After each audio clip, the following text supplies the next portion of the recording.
Good morning, early Tuesday morning, beautiful morning, unlike yesterday morning. Heading to Proov now in Herzliya. I'll be there pretty much all day. Quick meeting in the middle with an old friend who has some big news he wants to share with me, but other than that, Proov day. Let's do this.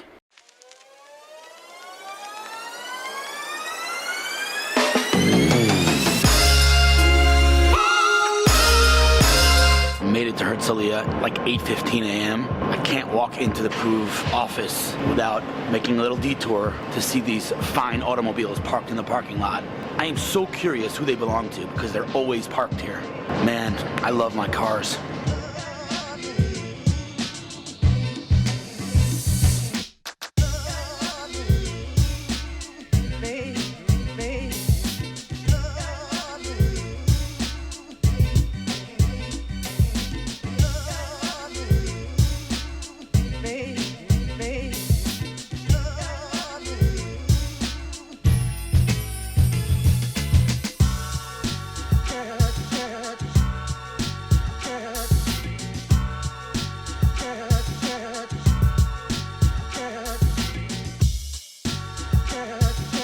Leaving Proov HQ now, heading back to Beit Shemesh to meet with my boy Jeff Tower and James Oppenheim from a company called DataCrushers. James is also the founder and owner of Crave, one of the coolest restaurants in Jerusalem. So hopefully I'll get those guys on camera. So this is a very, very unique type of interview because I'm usually in sweats in bed by now. I don't do meetings at night, man, but these are my boys. I'm sitting with DataCrushers here and I'm meeting in a burger joint at 7 p.m. And I don't have a gun, but if I had a gun, the equivalent was putting a gun to his head and make him get on camera here. Would you like to use mine? You have a gun? Several. What are you trying to compensate for? All right, we're gonna make this quick because we're gonna do a follow-up meeting with the founder, the co-founder of this company. Can we give you a shout out? Is that okay if I give you a shout out? James Oppenheim, who also happens to be the owner of one of my favorite restaurants, Crave, who you've heard me talk about many times. We're not gonna put him on Crave? We're not gonna put him on camera today, but you'll meet him. You'll meet him. He's a unique dude, to say the least. Anyway, who are you?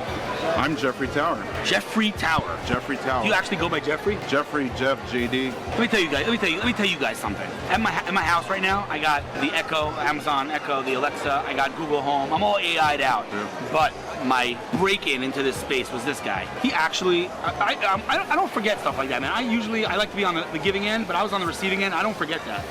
I'm telling you, he bought me an Amazon Echo, and then when I was ready to pay him, he's like, dude, it's on me. You do good. He just gave me the Echo. It's all about giving. I agree. Right? Most people don't view that way, and I don't forget it so easily. But anyway, all right, talk to me. Who are you, man? So Jeffrey Tower. I dabble in e-commerce. Dabble in e-commerce. Dabble in e-commerce. How long have you been in e-commerce? Since 2002. That's a little more some than of those dabbling. white hairs, original e-commerce days. So I don't know if you would say this about yourself, but I often refer to you when I mention your name as one of the top experts in e-commerce in the country. Are you okay with that description? Sure. You okay with that? I mean, it's an accurate description. I think it's an accurate description. Thank you for the crown. I mean, your relationships, let alone forget for one second your knowledge of e-commerce, like the relationships that you have in the e-commerce world. Like you just showed me, we're not going to name names, you just showed me an email from top dogs in the e-commerce world. Sure. Top dogs. Yes. Give me a couple of things you did before DataCrushers. Sure. So I'm the Chief Revenue Officer of DataCrushers. Prior to that, I was the Chief Marketing Officer and Vice President of Global Sales for Celebros, one of the top semantic natural language site search companies. I happen to be on the advisory board of the Magento Marketplace, which is the top market. I know that. Yes. The top Magento. The real deal. Yeah. I mean, I'm not going to judge you that you use Android. Look at this Note 8. Look at this thing. Look how big this thing is. Not compensating. I don't know. I don't know. Yes. That thing is big. Look at this. Look at this. Here's a pen. Look how big this thing. I mean, look at this. This is the iPhone 10, and this is the Note 8. Look at the difference in size. This is absurd. It is. By the way, I just want to say one thing. Yes. You just saw a perfect manifestation of ADD. You notice that just now? I think we all How did we saw even get to this? Bro, I don't know, man. Anyway, back to you. Yeah. Celebros. Yeah, go on. Yeah, so it says Celebros, Magento. I was And here you thought I was going to be all official with this interview. He's like, what are we going to talk about? I'm like, bro, it's going to be good. Just go with the flow. Look at We're us. just going to bro. go with the flow. I mean, we're good, right? Absolutely. We're having a good time here. I was just saying you were Lizom. Yes. Go on, yeah. That's a different story. Stop interrupting, Hillel. There you Stop go. interrupting. Unbelievable. Yes. Go on. Hello. So I was also the vice president and vice president of e-commerce marketing, director of e-commerce marketing for several of the top internet retailer 500 companies in the States since 2002. And I happen to have an MBA in e-commerce management and marketing, which I think I'm one of the only in the world to have that title. I think we can all agree we've officially validated you. So now can we talk about DataCrushers? Sure. First of all, where'd the name come from? DataCrushers. That's a very good question. It actually came from our very, very smart CEO. I'm not surprised. James Oppenheim. I'm not surprised because that's so him. He's like a Data genius. Crushers. Right. So him. But DataCrushers the guy is really laughing back there. I interesting. don't know if you can hear him, but anyway, But to dumb it down, as you say, right? We explore the data that's on e-commerce merchants' websites. No, I don't want to get there yet. You don't want to do You're that? going ahead. Well, you want to know about the name, DataCrushers. Oh, okay. That's so, fair. right, Okay. it's really divided into two. Every e-commerce website has tons of data, and we take that data and we crush it. Right, love it. We run it through, and we turn that into marketing, we turn it into revenue. So, DataCrushers. Okay. We want it to be sexy, we want it to be new. We didn't want to be like all the other blue and white and gray websites. You got to have, pardon my French, you got to have balls to call your company DataCrushers. Ne parlez-vous français? Yes. And these guys have it. Definitely. Again, you'll meet James one day. You'll understand what I mean. But you gotta be James to call your company DataCrushers. All right, moving along now. I think, but you have to be different in this world. 100%. So we spent the last 2 hours of our time talking about how to explain to the world, whether that world is an e-commerce player or an investor or whatever it is. Okay. How, and I'm going to say this word even though I'm allergic to it, insanely revolutionary what you're building really is. Right. We came up with a lot of different pitches. We did. Let's see, right now, if you've implemented what I've told you. No, I'm just kidding. I'm not putting you on the spot, but tell me what DataCrushers is. Sure. So DataCrushers basically allows, I would say, merchants to have a better night's sleep. In all. I like it. What we do is, I don't know if you're aware of this, but e-commerce merchants globally suffer from about $1.2 trillion a year and growing of abandoned revenue that's left in their cart by shoppers who just didn't check out. So if someone adds something to their cart and then checks out without buying just checks out. Why, by the way, I'm just curious, if you have analytics on like why people do that? Several different. There's tons of reasons for that. They didn't like the website. They're looking for pricing. They're looking for product. Right. Okay. So many different things. All right. So the funny thing is 65% of online shoppers today are shopping, as most of you guys do, as guest shoppers, not logged in. So using our technologies, we're able to identify 80 to 90% of those shoppers who have left the product in the cart. Bring it back home. And bring them back home to purchase. Right, so therefore, we're really expanding the potential sales of every single e-commerce merchant by potentially 80 to 90%. But yes. I would like to say one thing. Go ahead. When you described to me how your technology works, as a consumer, I was a little frightened. But then I thought about it. Go ahead. At the end of the day, there's a reason I put that item in my cart. Right. Again, maybe I ended up deciding that I don't want it, in which case, leave me the hell alone. That's fine.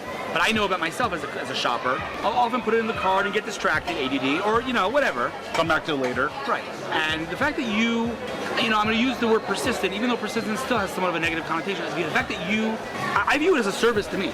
That's really, honestly, that's how I view it. We're being elegant about it. Yeah, I like that word. Yeah. We were discussing how I love the word elegant. But anyway, okay, so let's take it up a notch here and talk about the other, I'd say, 10,000-foot kind of bird's eye view on what DataCrushers is, and allow me.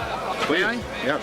Because we talked about emotion in marketing. If you're not creating emotion, if you're not making people emotional about what you're doing, then you're not going to get very far. There has to be emotion. And I think the emotional aspect to what you're doing, in my opinion, is today the e-commerce world is broken. It's boring. Boring is okay. I'm okay with boring, dude. I'm okay with boring. I have no problem with boring. It's broken. And it's broken because there are 50,000 different technologies out there promising you the world as a merchant, as an e-commerce site. What ends up happening is that as an e-commerce site, I have 300 different integrations and technologies running on my site. Yep. Many of them just weighing down my site, which means that for the end user, it's also a bad experience. So no one gains. And in addition to all of that, if that's not bad enough, each one of those 300 integrations don't talk to each other. So it's completely fragmented, and it just reminds me of, sorry to take a low blow, Android, right? Android has a lot of different screen sizes, a lot of different processors, a lot of different parts of versions of the OS. If I'm an Android developer, I need to create that app 84 times. If I'm an iOS developer, I make it for iPhone. Done. Now it's true, iPhone has different screen sizes, and there's a little bit of fragmentation now today, but they've created their development kit in a way that you can really develop it once and deploy it to all different types of iPhones. So let's put that aside for 1 second. And Android, and obviously Google's doing okay. So the reality is though that the fragmentation of the Android ecosystem has created a lot of pain points for Google, and as a result, or maybe the other way around, for their end users. Apple, on the other hand, like them or not, you cannot deny the fact that Apple stores, that Apple products are elegant. Apple, in my opinion, simplified and streamlined the entire experience of their products. And again, not to diss on Google or Android, but what you guys are doing is taking a super duper duper duper fragmented world, e-commerce, and you're streamlining it and making it elegant. Correct. We good?